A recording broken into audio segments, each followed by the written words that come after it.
Look at me shining like new money. Always stayed on my grind cause I knew something. I know what I'm doing, I ain't gotta prove nothing. Buying all the red, saving I all the mean, blue hundreds. I don't owe a nigga I'm gonna shit, be got the honest, dog. landlord. I Hope a nigga supported the mind, put me movement, how to right? stand more. Yeah, for sure. Because I understand what they saying. They not saying fuck the motherfuckers in the streets. They not Right, saying fuck right, the people in the streets. They saying fuck the streets and all the activities and shit that's you know what I'm saying polluting everybody's minds. That's continuing us to go down this bullshit ass road that's leading us to right. nowhere. Yeah. You know what I'm saying? But you know, Lil Boosie came and everybody kind of followed Lil Boosie suit when Lil Boosie trying to put his little 2 cents in it. It's like, nah, man, you can't say fuck the street supporters. I don't think that's what they was saying, man. I think they Yeah. was trying to change the narrative and say, okay, we see where all this bullshit is leading our kids, man. It's leading them the same path that it led us, which is to nothing but destruction. I don't know Yeah. nobody that graduated from the streets, my nigga, and became a successful street nigga from the streets. They had to And hit rock bottom or either, you know what I'm saying, cross over and be completely done with it. But the streets is a dead end road, bro. So I supported it 100% when they said fuck the streets. You know what I'm and you saying? know, So most niggas they challenged it, right? But I'm like, you gotta think about when I say everybody's situation different, you got niggas who think about the niggas right now who in MSDF, right? They you know on hold and shit. They been on hold for like 18 months and they niggas ain't fucking with them. The hood, everything they gang, they like I told my nigga, that gang shit sound good until they get all you niggas in a room by yourself and y'all facing 90 years. Now it's you against them. In the real, but niggas in the world don't know that part because they ain't been down that road like that. They ain't been to the joint. You know how right y'all was, nigga. Like, you know what I'm saying?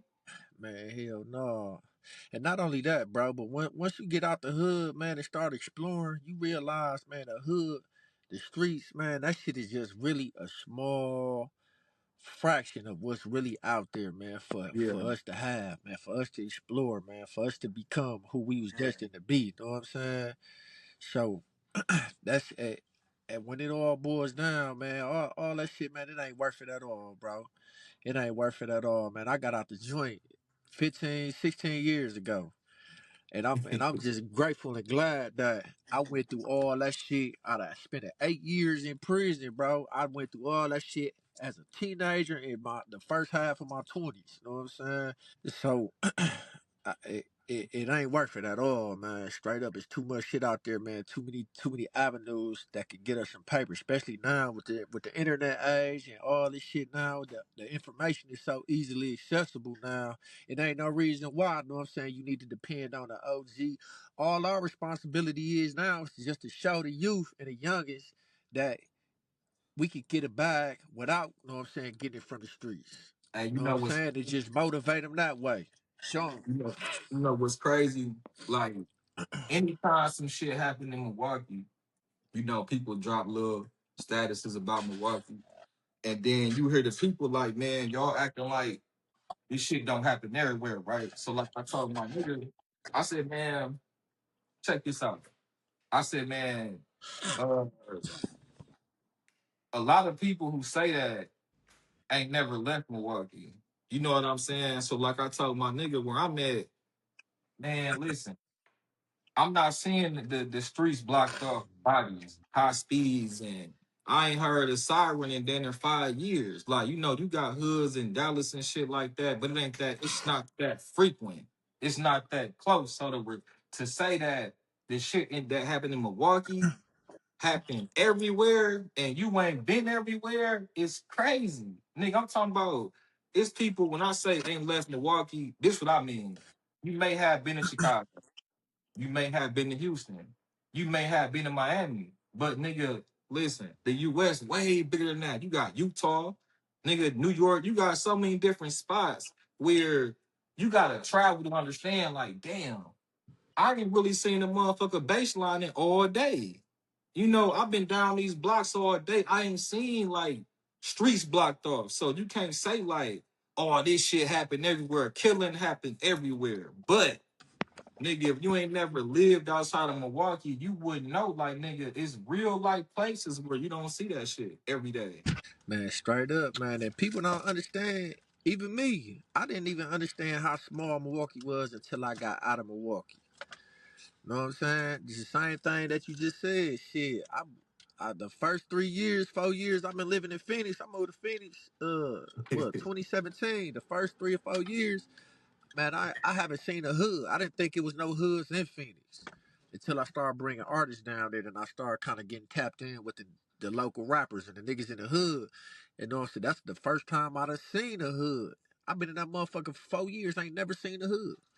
You know what I'm saying? So people don't understand how small Milwaukee is until you get out that motherfucker, man. Straight Yeah, up. yeah. You know what I'm saying? It take 45, 50 minutes to get one side from one side to the next side. But in Milwaukee, you can get shit from the north to the south, the east to the west in 10 minutes.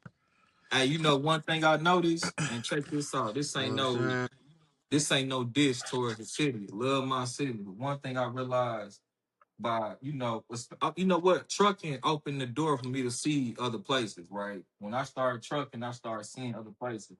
So one thing I noticed, I was like, man, you know where we come from, bro. Like they all about the look. You just gotta look like you balling in Milwaukee, look like you successful and shit. But when you start going out of town, bro, them niggas really popping it like that. They it's full circle. They got the money, the house, the businesses, this and this.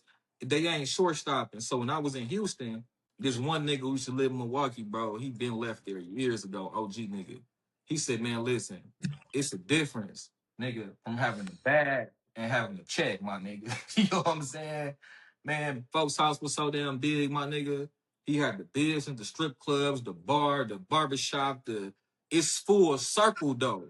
But in Milwaukee, it ain't full circle. It's, big chains, designer shit, the latest Benz, but you going back to Hillside with that Benz. You going back to 32nd and Park. Them niggas not going back to the hood. They going to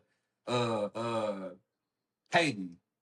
They going to, outside of Houston. They full circle with that shit. They ain't half stepping. They own land and shit, Hell real nah, estate. man. And plus outside, in the bigger markets, it seems like, our people is more business oriented, business minded.